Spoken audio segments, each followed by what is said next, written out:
صبح ٹھیک 9:30 بجے کا وقت تھا۔ لاہور کے ایک بڑے آفس کے باہر مہنگی لگژری گاڑیاں کھڑی تھیں۔ جیسے ہی گاڑیوں کے دروازے کھلے، سوٹ ٹائی اور چمکتے جوتوں والے لوگ تیزی سے اترنے لگے۔ ہر ایک کے چہرے پر آگے بڑھنے اور کامیابی حاصل کرنے کی شدید خواہش صاف جھلک رہی تھی۔ اسی بھیڑ میں ایک نوجوان نہایت سکون سے آفس کے مین گیٹ کی طرف بڑھ رہا تھا۔ اس کے کندھے پر ایک پرانا بیگ لٹک رہا تھا۔ کپڑے ہلکے سے شکن زدہ تھے اور جوتے اتنے گھسے ہوئے تھے، لگتا تھا کئی سالوں سے پہن رہا ہے۔ اس کا نام تھا حارث۔ کوئی بھی اس کی طرف توجہ نہیں دے رہا تھا کیونکہ سب کی نظر میں وہ ایک عام سا ملازم لگ رہا تھا، مگر حقیقت میں حارث عام نہیں تھا۔ وہ اسی کمپنی کا اصل وارث اور مستقبل کا مالک تھا۔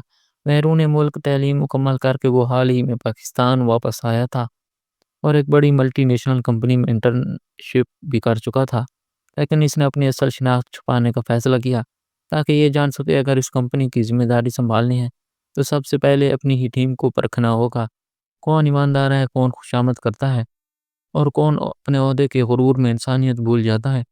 اسی مقصد کے لیے اس نے صفائی والے ملازم کا روپ دھار لیا۔ ہاتھ میں جھاڑو تھامے اور کمر جھکائے وہ آفس کے اندر داخل ہو گیا۔ گیٹ پار کرتے ہی اس سے تیز قدموں کی آواز سنائی دی۔ ایک عورت اونچی ایڑیوں کے جوتے پہنے اس کی طرف بڑھ رہی تھی۔ اس کا نام تھا سمیرہ۔ وہ کمپنی کی اسسٹنٹ منیجر تھی۔ وہ سخت مزاج اور ماتحتوں پر سختی کرنے کے لیے مشہور تھی۔ حارث کو دیکھتے ہی سمیرہ کی آنکھیں سکڑ گئیں۔ اس نے اسے اوپر سے نیچے تک گھورا اور سخت لہجے میں بولی، یہاں کیوں کھڑے ہو؟ ابھی یہ سب صاف کرو۔ یہ تمہاری کھڑے ہونے کی جگہ نہیں ہے۔ حارث نے سر جھکا لیا اور ایک لمحے کے لیے اس کا دل میں ہلکا سا درد محسوس ہوا، مگر چہرے پر سکون قائم رکھا۔ وہ خاموشی سے جھاڑو اٹھا کر ایک کونے کی طرف بڑھ گیا۔ یہ ذلت برداشت کرنا اس کے لیے آسان نہ تھا، مگر وہ جانتا تھا کہ اس کا اصل مقصد کچھ اور ہے۔ یہ کوئی کھیل نہیں بلکہ ایک بڑا امتحان تھا جس میں کامیاب ہونا اس کے لیے ضروری تھا۔ جانے سے پہلے سمیرہ نے طنزیہ انداز میں کہا، ہاں، پرانے صفائی والے ملازم کی طرح سست مت بننا، ورنہ زیادہ دن یہاں ٹک نہیں پاؤ گے۔ اس کی بات سن کر آس پاس کے کچھ ملازمین مسکرا دیے، کچھ دبی دبی ہنسنے لگے اور کچھ اپنی فائلوں میں منہ چھپا کر سب لوگ وہاں سے نکل گئے۔ کسی نے یہ سوچنے کی زحمت بھی نہ کی جسے وہ ایک عام سا صفائی والا ملازم سمجھ رہے ہیں، کل کو وہی ان کے مقدر کا فیصلہ کرنے والا ہے۔ حارث نے جھاڑو سے فرش پر ایک لکیر کھینچی اور دل ہی دل میں عہد کیا کہ وہ سب کچھ دیکھے گا، سب کچھ برداشت کرے گا اور وقت آنے پر سچائی سب کے سامنے لائے گا۔ دوپہر کے کھانے کے وقت ہمیشہ کی طرح کینٹین کا ماحول شور غل سے بھرا ہوا تھا۔ کچھ ملازمین زور زور سے کہکمیاں لگا رہے تھے، کچھ ہاتھ میں کافی کا مگ تھامے گپ شپ میں مصروف تھے۔ حارث خاموشی سے ایک کونے میں جھاڑو لگانے میں لگا ہوا تھا۔ اس کی نظریں فرش پر تھیں مگر کان سب باتیں سن رہے تھے۔ اچانک ایک عورت زور سے ہنس کر بولی، ارے دیکھو، نیا صفائی والا کتنا دیہاتی لگ رہا ہے، لگتا ہے زندگی میں پہلی بار کسی بڑے آفس میں آیا ہے۔ اس کے پاس بیٹھی دوسری لڑکی نے فوراً کہا، ہاں بالکل، شاید لفٹ کا بٹن دبانا بھی نہیں جانتا ہوگا۔ ساتھ بیٹھے ایک اور ملازم نے مزید تجلیل کرتے ہوئے کہا، کل دوبارہ ہمارے ساتھ کینٹین میں کھانا مانگنے مت آنا۔ سب ایک ساتھ ہنس پڑے۔ فضا میں تکبر اور نفرت کی بدبو پھیل گئی، لیکن حارث نے سر نہیں اٹھایا۔ اس کے ہونٹوں پر ہلکی سی مسکراہٹ تھی۔ وہ دل ہی دل میں سب کے چہرے یاد کر رہا تھا اور جانتا تھا کہ یہی اصل امتحان ہے جہاں انسان کا کردار پرکھا جاتا ہے۔ کچھ دیر بعد سب ملازمین اپنی ہنسی اور کافی ختم کر کے کمرہ چھوڑ گئے۔ حارث ابھی بھی صفائی میں مصروف تھا۔ اس کے اندر کہیں غصے کی چنگاری دکھ رہی تھی، مگر اس نے اپنے دل کو قابو میں رکھا۔ وہ جانتا تھا اگر جذبات میں آ گیا تو اس کی پوری منصوبہ بندی برباد ہو جائے گی۔ اسے صبر اور حکمت سے آگے بڑھنا تھا۔ شام ڈھل رہی تھی۔ آفس کے باہر ایک شاندار لگژری کار رکی۔ حارث نے دور سے دیکھا کہ سمیرہ فون پر بات کرتے ہوئے کار میں بیٹھ رہی تھی۔ اس کے چہرے پر تکبر اور نمود و نمائش صاف جھلک رہی تھی۔ فون پر وہ کہہ رہی تھی، حارث نے لمحہ بھر کے لیے منظر کو غور سے دیکھا، پھر نظریں جھکا لیں۔ اس کے دل میں ایک ہی خیال آیا کہ یہ غرور زیادہ دیر نہیں چلنے والا۔ طاقت اور اولا ہمیشہ انسان کو نہیں بچا سکتے، ایک دن سچ سب کے سامنے آ کر رہے گا۔ وہ پرسکون قدموں سے آفس سے باہر نکل آیا۔ شام کی ٹھنڈی ہوا اس کے تھکے بدن کو چھو رہی تھی، مگر اس کی آنکھوں میں پختہ عزم کی چمک تھی۔ یہ ایک لمبے کھیل کی شروعات تھی جہاں ہر جھوٹ، ہر غرور اور ہر ناانصافی کا پردہ فاش ہونا تھا۔ دوسرے دن حارث کام میں مصروف تھا کہ اچانک سمیرہ کی سخت آواز گونجی، یہ صفائی تم نے کی ہے، فرش ابھی بھی گیلا ہے، اگر کوئی پھسل کر گر گیا تو تمہارے دماغ میں کچھ نہیں آیا؟ حارث نے سر جھکا لیا اور خاموشی سے دوبارہ فرش صاف کرنے لگا۔ آس پاس کھڑے کچھ ملازمین ایک دوسرے کی طرف دیکھا، شاید کسی کے دل میں ہلکی سی ہمدردی اٹھی، مگر کسی نے نہ منہ کھولنے کی ہمت نہ کی۔ سب جانتے تھے کہ سمیرہ کے سامنے بولنے کا مطلب اپنی مصیبت کو دعوت دینا ہے۔ یوں سب اپنی نظریں ہٹا کر اپنے اپنے کام میں لگ گئے۔ انہی دنوں حارث کی ملاقات ایک پرانے سپاہی ملازم بشیر سے ہوئی۔ بشیر کئی سالوں سے کمپنی میں کام کر رہا تھا۔ وہ سیدھا سادہ اور کم گو انسان تھا، مگر دل کا بہت صاف تھا۔ بشیر ہمیشہ محنت سے کام کرتا تھا اور کسی سے جھگڑا نہیں کرتا تھا۔ ملازم اکثر اس کا مذاق اڑاتے، کوئی اسے بوڑھا صفائی والا کہتا، کوئی اس کے کپڑوں پر طنز کرتا، مگر بشیر کبھی دل میں کچھ نہیں رکھتا تھا۔ حارث نے بشیر میں ایک الگ سی روشنی دیکھی۔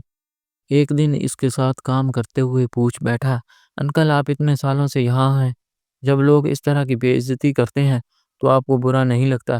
بشیر مسکرا کر بولا، عزت اوپر والے سے ملتی ہے، جو آج ہنس رہے ہیں کل بھول جائیں گے، لیکن اگر ہم ایمانداری سے اپنا کام کریں تو دل ہمیشہ مطمئن رہتا ہے۔ یہ الفاظ حارث کے دل کو چھو گئے۔ اسے محسوس ہوا کہ یہ آدمی جسمانی طور پر کمزور لگ سکتا ہے، مگر حقیقت میں سب سے مضبوط یہی ہے۔ کھانے کے وقت بشیر اکثر اپنی روٹی بانٹ دیتا تھا۔ ایک دن اس نے آدھی روٹی حارث کو دیتے ہوئے کہا، لے بیٹا تو بھی کھا لو، میں تو بوڑھا ہوں، میرا گزارا ہو جاتا ہے، تم جوان ہو، تمہیں زیادہ طاقت چاہیے۔ حارث کی آنکھوں میں نمی آ گئی۔ دل ہی دل میں اس نے سوچا، اگر اس کمپنی میں کسی کو سب سے پہلے انصاف ملنا چاہیے تو وہ بشیر ہے۔ وہ بشیر کے کردار کی مضبوطی اور دل کی نرمی کا قائل ہو گیا۔ اس لمحے حارث نے اپنے آپ سے وعدہ کیا کہ ایک دن وہ نہ صرف بشیر بلکہ اس ہر شخص کو حق دلائے گا جسے یہاں برسوں سے دبایا جا رہا تھا۔ مگر وہ جانتا تھا کہ ابھی وقت نہیں آیا، اسے اور بھی بہت کچھ سہنا تھا اور صحیح موقع کا انتظار تھا۔ دن گزرتے گئے اور حارث آفس کے ہر کونے میں ہونے والے واقعات کو باریکی سے دیکھنے لگا۔ ایک دن دوپہر کا وقت خبر آئی کہ کمپنی کو اپروٹو سوسائٹی کے کمرے سے کچھ پیسے چوری ہو گئے۔ خبر پھیلتے ہی آفس میں کھلبلی مچ گئی۔ سب اپنی ڈیسکیں چھوڑ کر باتیں کرنے لگے۔ کوئی کہہ رہا تھا شاید حساب میں غلطی ہوئی ہے، کوئی کہہ رہا تھا یہ ضرور کسی اندر کے ملازم کا کام ہے۔ ابھی شور شرابہ چل ہی رہا تھا کہ اچانک سمیرہ تیز قدموں سے ہال میں داخل ہوئی۔ اس کے ہاتھ میں کچھ کاغذات تھے اور چہرے پر غصے کی لالی تھی۔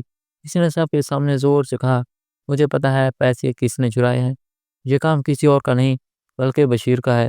اتنے میں بشیر پانی کا گیلن اٹھائے کمرے میں آیا اور حیرانی سے سمیرہ کو دیکھنے لگا۔ اس کی آواز کانپ گئی، میڈم میں نے کچھ نہیں کیا، میں تو صرف پانی رکھنے آیا تھا، پیسوں کے ڈبے کو ہاتھ بھی نہیں لگایا۔ مگر سمیرہ نے اس کی ایک نہ سنی اور سب کے سامنے سخت لہجے میں ڈانٹتے ہوئے بولی، بس کرو، تم جیسے لوگ ہی کمپنی کی بدنامی کا باعث بنتے ہیں، تمہیں تو فوراً نکال دینا چاہیے۔ آس پاس کھڑے ملازمین خاموش تھے، کسی نے ہمت نہ کی کہ بشیر کے حق میں ایک لفظ بولے۔ سب جانتے تھے کہ سمیرہ کے بڑے افسروں سے اچھے تعلقات ہیں اور اس سے الجھنے کا مطلب اپنی نوکری خطرے میں ڈالنا ہے۔ فوراً ایچ آر کو اطلاع دی گئی، انہوں نے بشیر کو سخت وارننگ دے دی۔ بشیر کا چہرہ پیلا پڑ گیا، وہ خاموشی سے سر جھکائے کمرے سے نکل گیا۔ حارث نے یہ منظر دور سے دیکھا، اس کا دل ٹوٹ گیا۔ وہ جانتا تھا کہ بشیر بے قصور ہے، مگر سب نے آنکھیں پھیر لی۔ رات کو جب آفس خالی ہو چکا تھا، حارث خاموشی سے سیکورٹی روم میں گیا۔ ہاں، کمپیوٹر پر جا کر اس نے اس کمرے کے کیمروں کی ریکارڈنگ کھولی۔ اسکرین پر صاف نظر آ رہا تھا کہ بشیر کمرے میں آیا، پانی کا گیلن رکھا اور فوراً چلا گیا۔ اس نے پیسوں والے ڈبے کو ہاتھ تک نہیں لگایا۔ یہ دیکھ کر حارث نے سکون کی سانس لی، لیکن ساتھ ہی اس کے دل میں غصے کی آگ بھڑک اٹھی۔ اس نے فوراً ویڈیو کاپی کر کے اپنے پاس رکھ لی اور یہ دل ہی دل میں کہا، وقت بدل رہا ہے، یہ ناانصافی زیادہ دیر نہیں چلے گی۔ یہ رات حارث کے لیے نہایت اہم تھی۔ اس نے فیصلہ کر لیا کہ اب وہ صرف تماشائی نہیں رہے گا بلکہ جلد ہی اس نظام کو توڑ کر رکھ دے گا۔ اگلی صبح آفس میں ایک عجیب سی خاموشی تھی۔ سب جانتے تھے کہ کچھ بڑا ہونے والا ہے۔ ٹھیک اسی وقت آفس کے مرکزی گیٹ پر ایک کالی لگژری کار آ کر رکی۔ کار سے ایک اسمارٹ نوجوان اترا۔ اس کے کپڑوں میں چمکتا ہوا سوٹ تھا، آنکھوں پر اسٹائلش سن گلاسز اور چہرے پر غیر معمولی اعتماد کی جھلک تھی۔ سب حیران ہو کر دیکھنے لگے، کیونکہ یہ نوجوان کوئی اور نہیں بلکہ حارث تھا۔ مگر اب اپنے اثر روپ میں گیٹ پر کھڑے گارڈز اور ملازمین دم بخود رہ گئے۔